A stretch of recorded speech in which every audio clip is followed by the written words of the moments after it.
Now we are describing Rutherford's atomic model. Now Rutherford performed one experiment.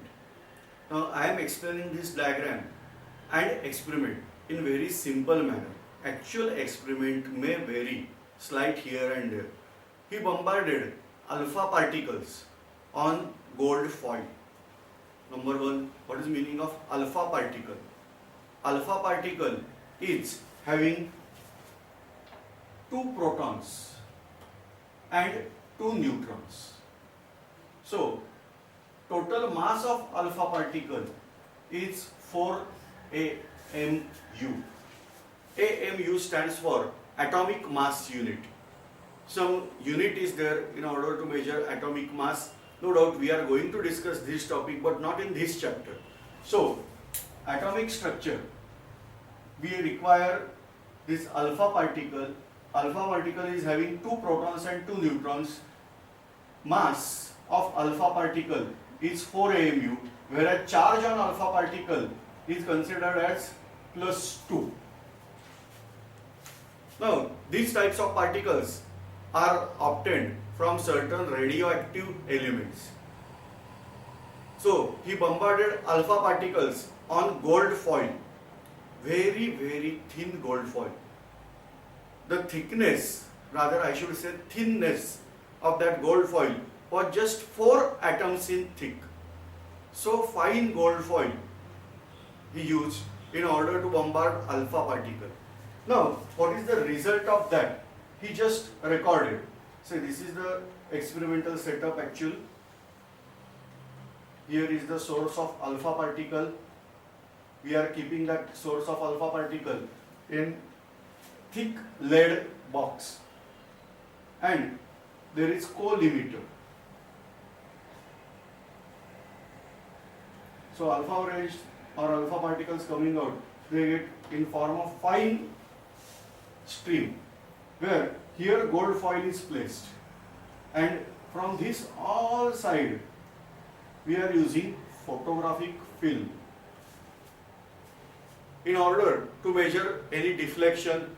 Now, on photographic film, alpha particle produce effect. Effect means what? That film get darker. So, we got some record like this. This is the film. Now, I am opening out the film. So, this is the film. We got very nice center dot. The meaning is that majority of alpha particle traveled in straight line direction. So, we are getting this center dot. Then, we obtain certain concentric rings. Concentric rings is having circle which is having same center. So this is the indication that alpha particles, few alpha particles get deflected. Deflected means change out their path through certain angles. So this angle maybe we can write 30 degree. Another maybe in terms of 60 degree, and so on. Very few alpha particle get deflected back. That is 1 out of 10 raised to 5 alpha particle get deflected back in 180 degree also. Now, this is the experiment carried out by Sir Ernest Rutherford. He was disciple of Sir J.J. Thomson. Originally he was from New Zealand, but he carried out his research work in England. Now, I am revising experiment. Rutherford used a thin gold foil whose thickness was just 4 atoms in thick. Then he bombarded alpha particle on that. What is the meaning of alpha particle? A particle having +2 charge and mass equal to 4 AMU, that is nucleus of helium. So he bombarded that alpha particle. So alpha particle is a particle having tremendous positive charge and heavy particle, 4 AMU mass is there. That is bombarded on gold foil. Result was surprising because majority of alpha particles traveled in straight line. That means, as we are saying gold heavy metal, but still there is lot of empty space in gold foil. That's why without disturbing, alpha particles are able to travel in straight line direction. But still some disturbance is there. Because of that, alpha particles get deflected. So Rutherford concluded this way. Number one, as majority of alpha particles are traveling in straight line, there must be empty space in the gold foil. He classified this empty space as interatomic space and intraatomic space. See.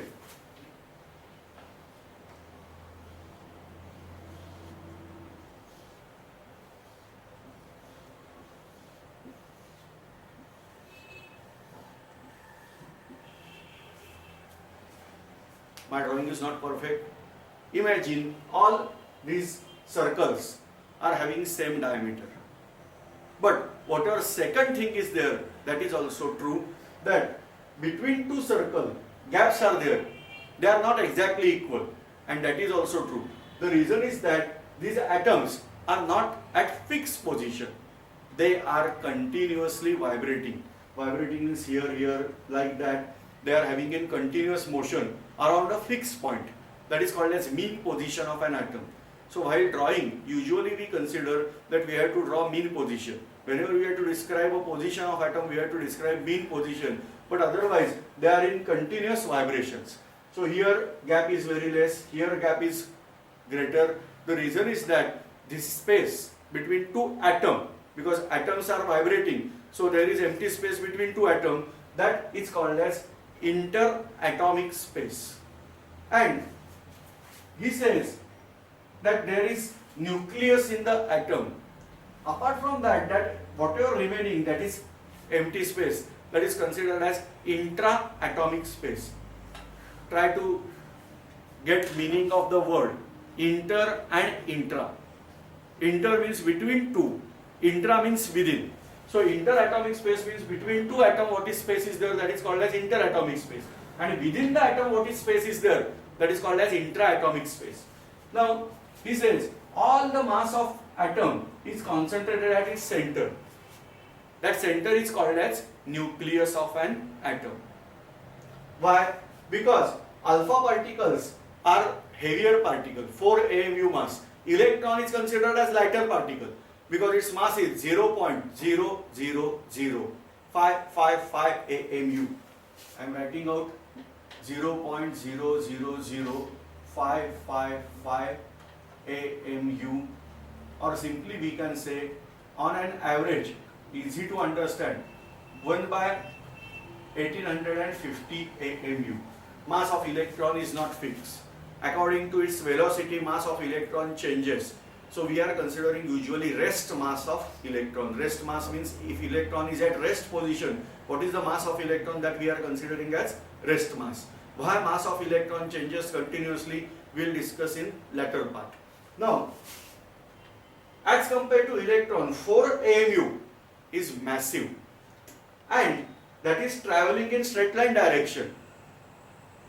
Somebody is there within, in between the path, and that is not displaced. That means atomic mass must be concentrated in very small part. Number of alpha particles get deflected back in 180 degree, that is 1 out of 10 raised to 5.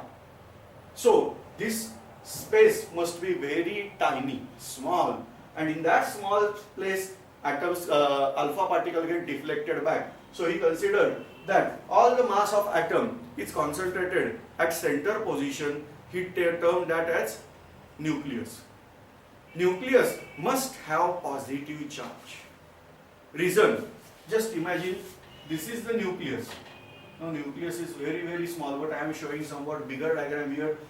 Suppose alpha particle is traveling in this direction, gets struck here, then it must deflect like this. If it is traveling in this direction, it must travel in straight line.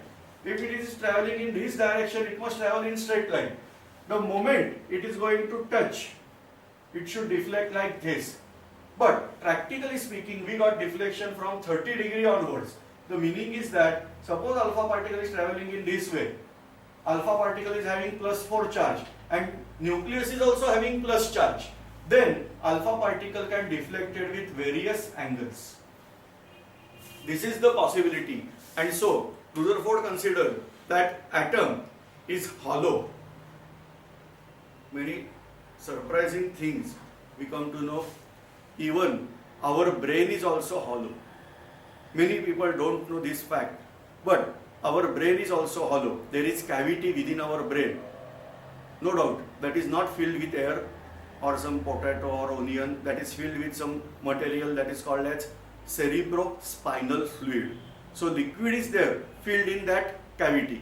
But the things are such that our brain is hollow, atom is also hollow. Whereas nucleus is situated at center of this atom, which is carrying out all the mass of atom. Almost all the mass of atom is considered in nucleus, that is concentrated in nucleus. And therefore, alpha particle with high momentum also get deflected back.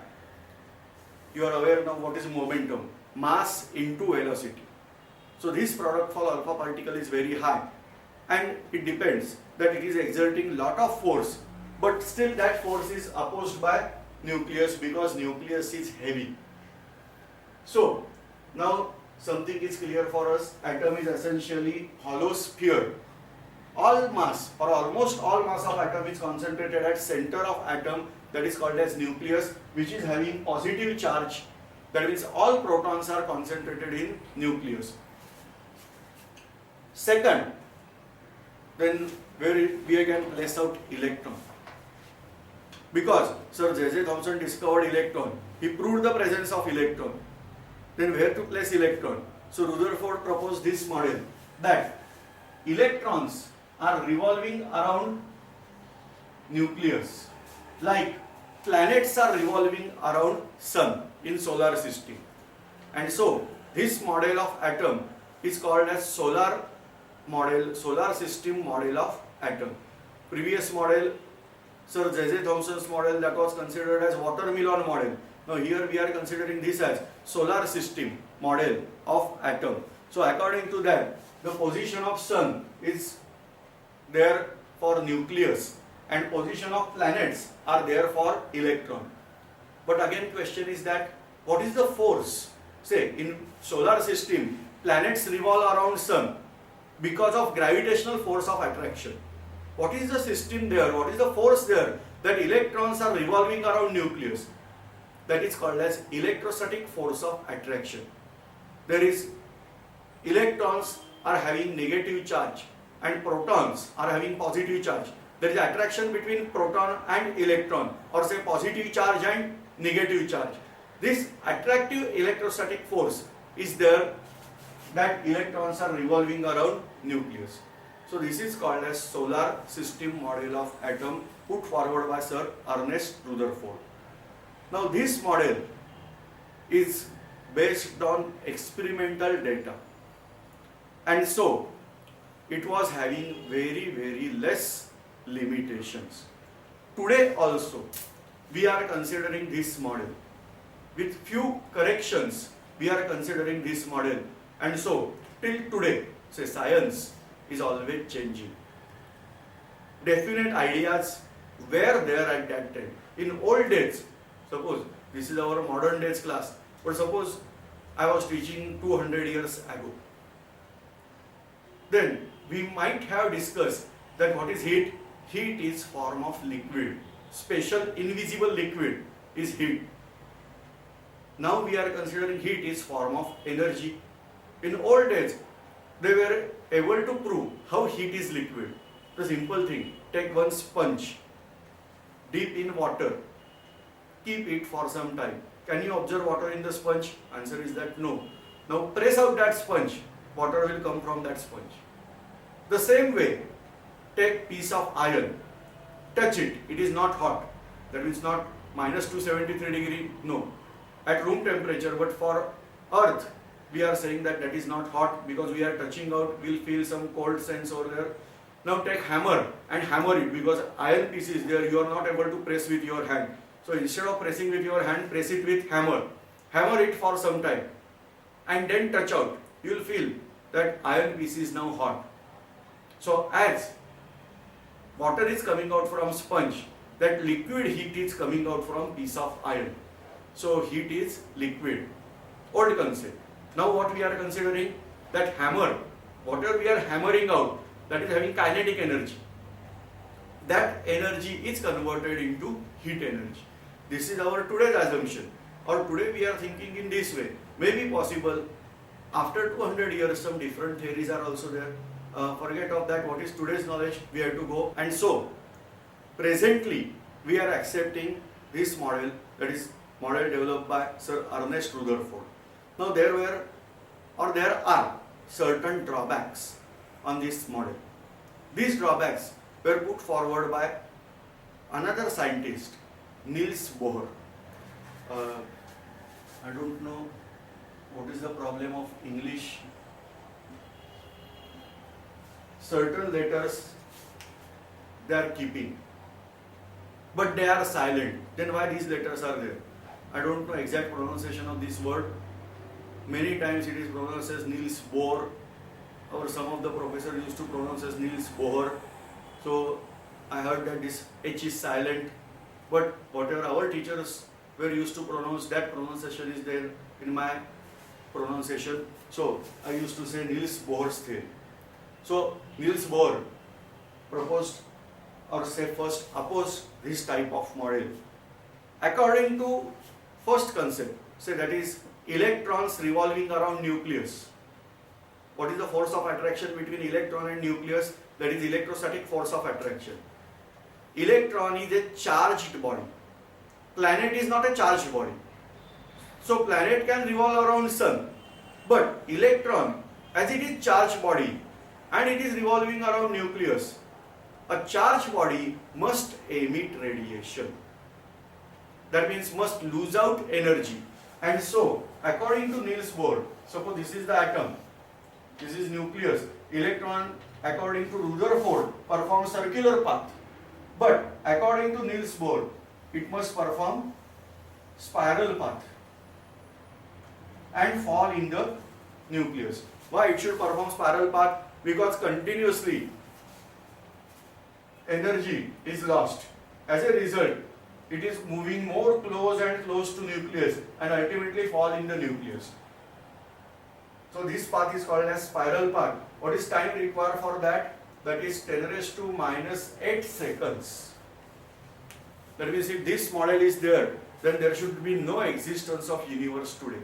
All atoms, molecules, they are like in this position that electrons are there in the nucleus, so there is atomic catastrophe which is not produced.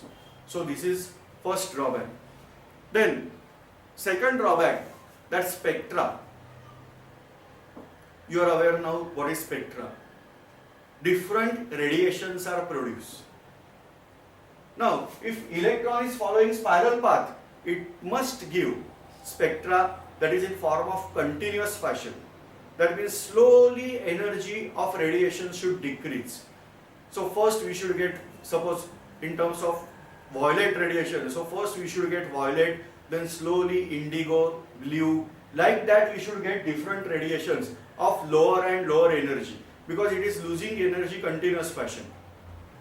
But the spectra observed, that is of band spectra. Let us take example, hydrogen spectra.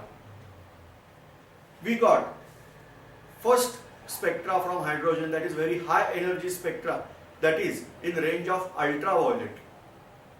Then onwards we got in visible range. Then we got infrared 3 series. Like that we got different spectra, so that is called as band spectra. So instead of continuous spectra, atoms are giving band spectra. Why? This is not explained on basis of Rutherford's atomic model. So like that, so many drawbacks are found out, and then certain corrections in the concept were carried out by Niels Bohr. No doubt Niels Bohr's theory is much more complicated. In order to understand that concept, certain level of physics we must know. Then only we can go for that theory. So in today's basic lecture, this much things are enough, that model was proposed by Rutherford and then somewhat modifications are carried out by Niels Bohr. Now this Niels Bohr is very important scientist, not only from the field in science, but also in history. He was Jew scientist and deported by Hitler during Second World War. But he was able to escape along with his 200 disciples to America. So science is something different. The religion, race, and all other factors we should not consider in science. But these things are happened in the world, and therefore these scientists escaped to USA. Niels Bohr's leadership quality is also very important, and devotion to the fundamental physics is very important, because today whatever electronic configuration we are discussing, that all electronic configuration is based on Niels Bohr's theory. He used a word that is called as Aufbau principle. Aufbau means to fill up electron in atom. Rutherford was able to say electrons are revolving around nucleus in orbit. But what is the shape of orbit? What is the momentum of electron? What is the energy associated with that electron? That everything was given out by Niels Bohr. Now we are discussing this Niels Bohr's theory in very short. According to Niels Bohr model, nucleus is at center. Same model as of Rutherford. But electrons are performing, or electrons are following certain fixed path. He assumes electron is revolving on this particular path, then electron will neither emit energy nor gain energy as long as electron is following this path. According to energy, electrons are revolving around nucleus. So this I can say energy level first. This shell, instead of that we are using energy level 2. And when electrons are following this particular energy level, electrons are not losing energy or gaining energy as long as electron is following this particular level. Now suppose electron is revolving in this position and we are supplying energy to that electron, then electron will jump immediately over here. The action will be like moving here. Suddenly it will start move from this direction, and therefore it is not following this path. Okay, like that this is getting energy and going to higher level. No, this is straight away moving to higher level. So according to Niels Bohr, this is called an assumption of Niels Bohr, electrons are jumping out directly. So we can get delta E. Delta E means difference in two energy level. This is equal to E2 minus E1. So when electron jumps from lower level to higher level, it is absorbing energy. What is the quantity of energy it is absorbing? That is equal to delta E. Keep in mind, we can supply energy to atom in form of heat, in form of radiation or anything else. But while returning back, electron will emit this energy in form of light only. So electron will move from here to here by absorbing this much of energy, that is delta E. And suppose it want to lose out and move to or earlier orbital, it can return back to earlier orbital by emitting this delta E. Now energy is emitted in form of light.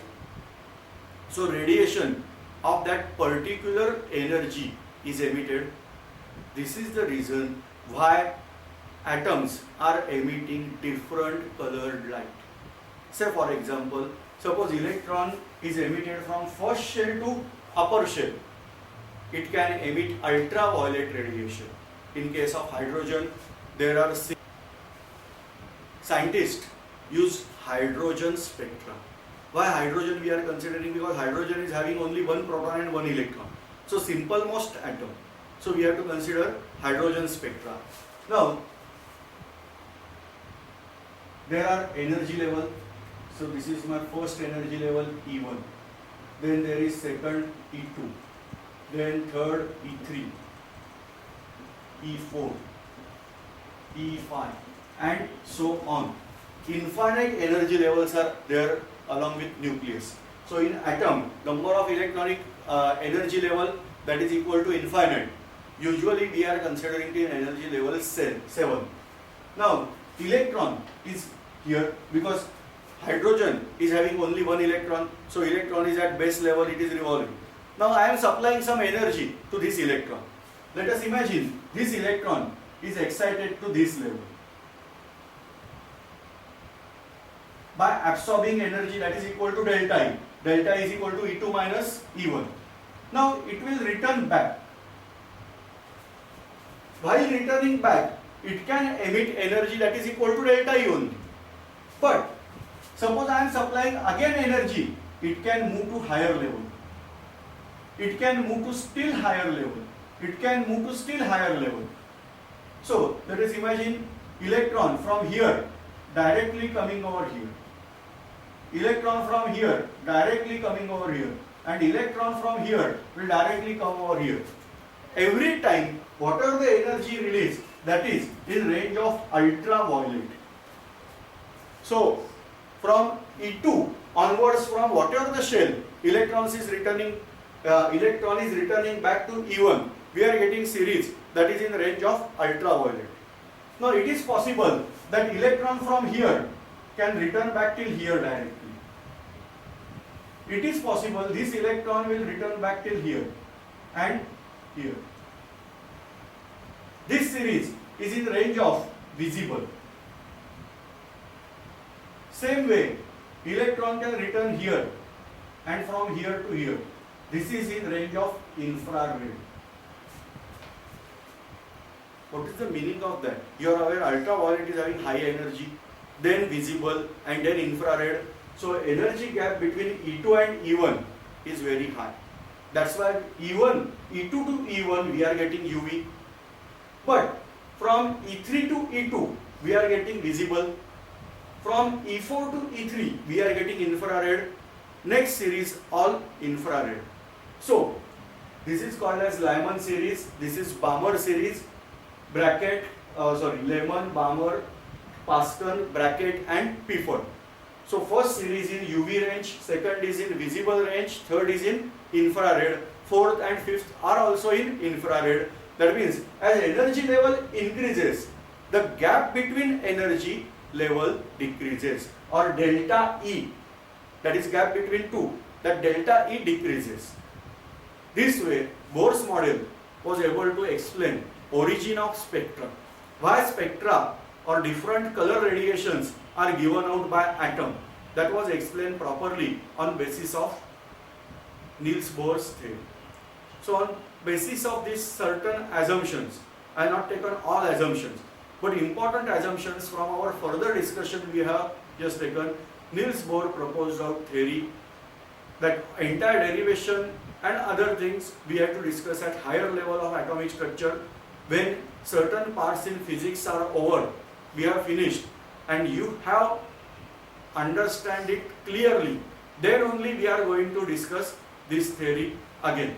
Now till that, keep in mind this is the some basic concept. These are the some basic concepts of Bohr's atomic model. Now we have to go to